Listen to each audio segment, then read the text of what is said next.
Сите задолжувања треба да се трансформираат во капитални инвестиции за да се инвестира во компаниите и економијата.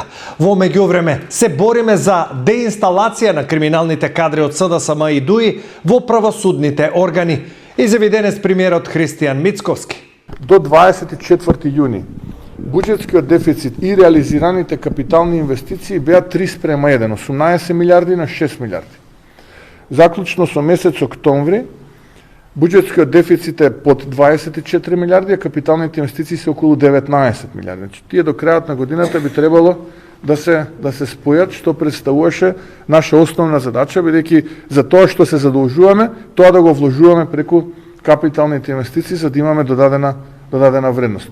Често пати во изминативе, речиси 5 месеци како сме влада, се случува да некои од обвинителите имаат стомачни проблеми, главоболки, температура и така натаму, во моментот кога ќе треба да се преземе резолутна акција против криминалци кои што беа символ на едно минато владење 7 годишно, кое што не треба да не се повтори.